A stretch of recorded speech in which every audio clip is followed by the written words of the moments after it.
And this daily drop, it's some tips on producing, so let's go. All right, everybody, it is still this weird New Year's week, and most people are still off of work.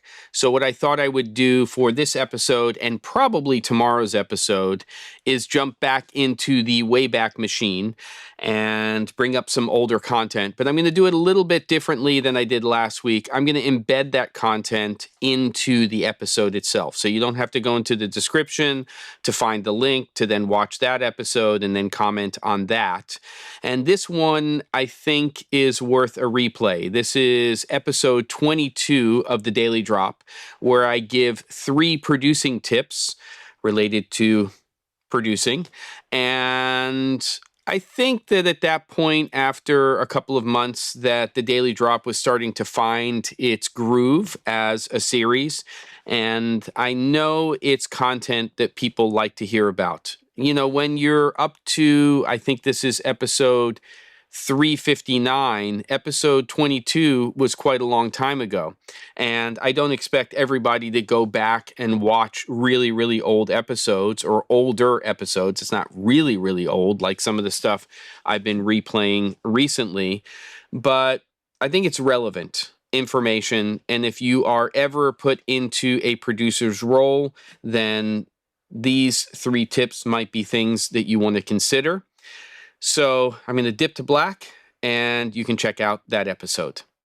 Okay, it's episode 2 for the week, and I want to talk a little bit about producing. And this is a big subject that we can talk about for a very long time, but I want to talk about 3 things that I think are very important to you if you're in a producer role. Now, this is not applicable to everybody who's a producer, but I think for the vast majority of people who are in a producing role, they are very important, and they are sort of life lessons that over more than 2 decades for me have been things that I hold on to. Now, we're not going to talk about red flags and how to decide whether or not you take a job or things that, you know, might show up in terms of that relationship with a prospective client that make you run for the hills. That's for another day. We're talking about 3 other things.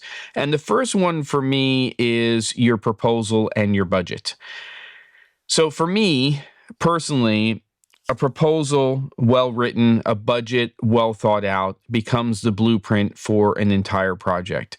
What I'm always trying to accomplish as a producer is doing everything I can before production occurs to solve or get all of the problems out of the way that could be solved or out of the way before production.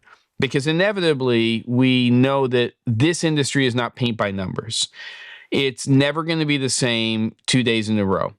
So what we can do as producers is do what we can to make sure that we're thinking about all of the things that could come up and dealing with those as much as possible ahead of time.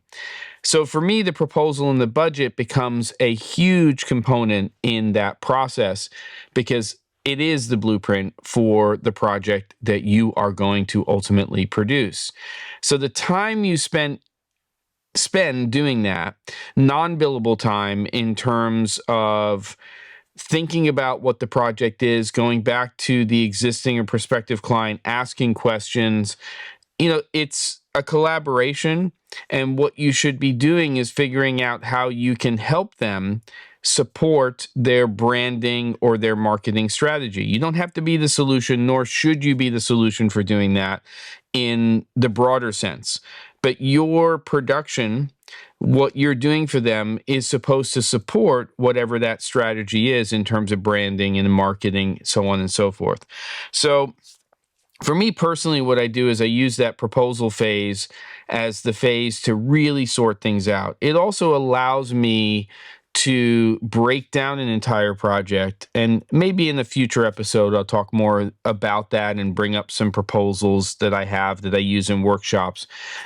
But it allows me to break it down and make sure that I'm understanding what the client's trying to accomplish. And then the numbers. making sure that your numbers in that budget are realistic numbers, that you're not forgetting things, that you're feeding your crew properly, that you're thinking about all of the logistics that have to do with a production. If you're pulling permits or you're hiring things outside of the norm, maybe you're going and getting a special location, those all have to be worked out ahead of time. And for me personally, I even figure out, if I have a sense of when the production is going to happen, what the costs are going to be associated with travel, if any, for myself and crew. So use that proposal and that budget as your blueprint for a production. And if you do it well, and you also make sure that your production money comes in before you start production, which is a big one, but not number 2 on this list, then you'll be much better set up for what you're doing. Okay, number 2 on the list, and this is a big one. It took me a long time to figure out how important this was as a producer, which is learn about the tech and the craft of production.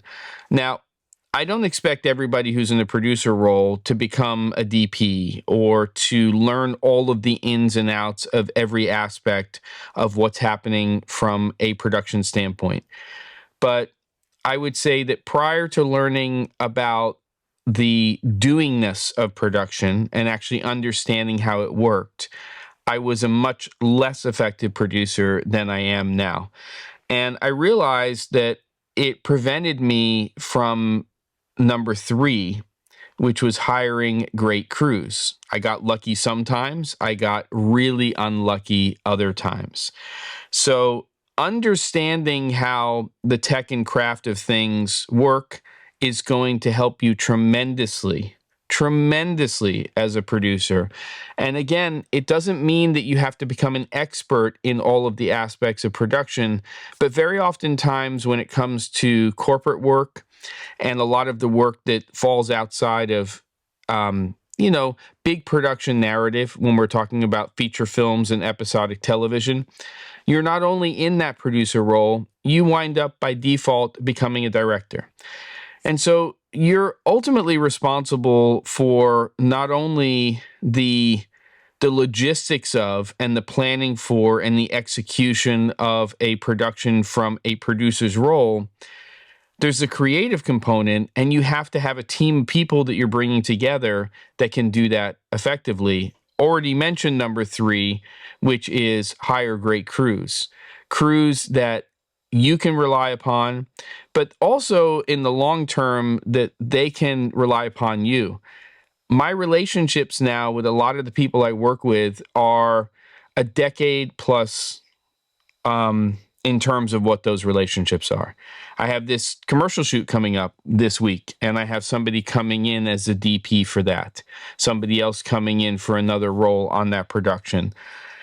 And those people who excel and are so much better than you are in those particular areas are going to, if they're easy to work with and collaborative, they're going to just lift the quality of the production and what it is that you're doing. So those are the 3 things today. It's a well put together, well thought out proposal and budget. It's actually learning some of the tech and craft. And there's tons of information out there. Those resources are there now on YouTube and in other places. And thirdly, just putting together great crews that hopefully over time will become people that you work with over and over and over again, because there's a shorthand that starts to happen. And you just get down to business and you get the job done, which is fantastic. So hopefully that's something that's helpful. I'm happy to get into that subject more. I would say that a big part of what I do is produce, but I am also a DP and a director. But producing is really where I started and realized how much I needed to learn, how little I actually knew. And 2+ decades later, I kind of still feel the same way. All right. Those are the 3 producing tips. and I hope that they help you. Some of you may have seen that episode before, but as I said, it was from way, way back in 2023, only a couple of months into the daily drop. So yeah, I think that it's still very, very relevant information, and hopefully it will help you if you are, again, in a producer's role. Don't forget to, and I'll see you on the next episode of The Daily Drop.